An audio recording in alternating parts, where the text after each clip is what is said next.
Life has a strange sense of humor. 5 years ago, I asked out the woman I couldn't stop thinking about.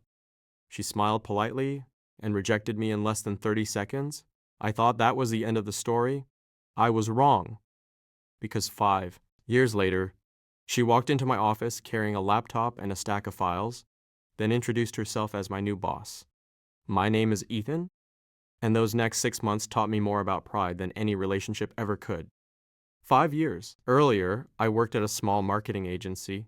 Fresh out of college, no confidence, no experience. That's where I met Claire. She was smart, funny, the type of person who somehow made stressful days easier. We weren't close friends, but we'd eat lunch together occasionally, talk about movies, complain about impossible clients. After almost a year, I convinced myself she liked me too. So one Friday afternoon, I asked if she'd like to have dinner sometime. She smiled kindly, then said, "I really appreciate you asking, but I don't see us that way." That was it. No humiliation, no insults, no mixed signals, just an honest answer. It stung, of course it did, but I respected it. The following Monday, I acted like nothing had happened. She did the same. A few months later, I accepted a job at another company. Eventually, life moved on, or at least, I thought it had. Fast forward 5 years, I'd worked my way up to senior project manager.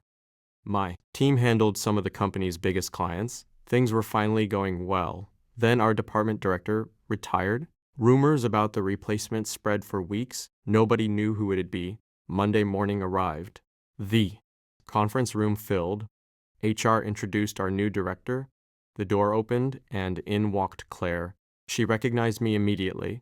Her eyes widened for a split second, then she smiled professionally. "It's nice to see a familiar face." I smiled back, "You too." Inside, I was panicking, not because she'd rejected me years earlier, because I desperately didn't want anyone thinking I'd get special treatment. Turns out, I didn't need to worry. Claire treated me exactly like everyone else. Actually, she was tougher on me. Every report was reviewed, every presentation challenged, every deadline questioned. At first, I took it personally. One afternoon, I finally asked, "Are you trying to prove something?" She looked confused. "What do you mean?" "You've been harder on me than anyone else." She thought for a moment, then replied, "Because you're one of the strongest people on the team. I expect more from you."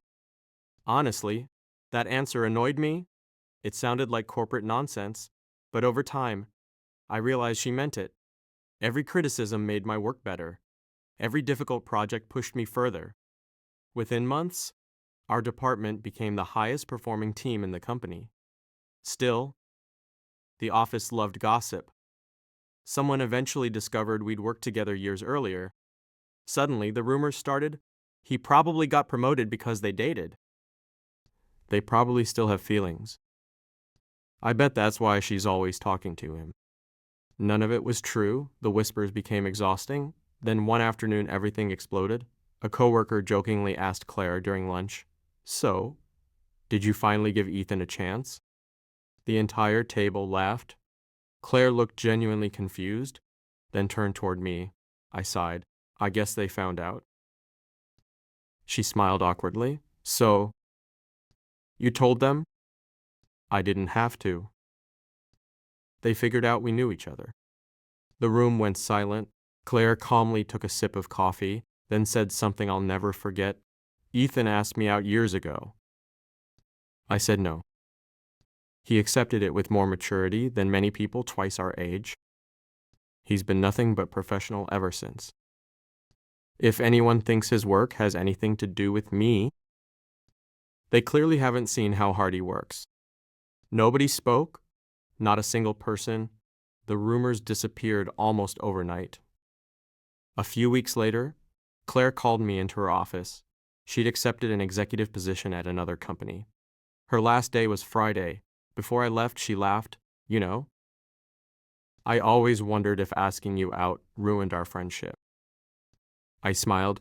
There wasn't much of a friendship to ruin. She laughed. "Fair point." Then she became serious. I've always respected how you handled it. What do you mean? I've rejected people before. Some got angry. Some spread rumors. Some wouldn't even speak to me afterward. You simply accepted my answer. You probably don't realize how rare that is. That conversation stayed with me. Months later, I was promoted to department director. Ironically, the exact position she'd once held.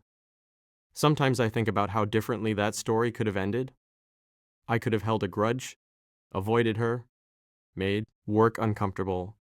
Instead, one respectful conversation turned into years of mutual professional respect. People often ask whether I regret asking her out. Not at all, because rejection wasn't the embarrassing part. Refusing to accept someone's answer would have been, looking back, Claire didn't change my life by rejecting me.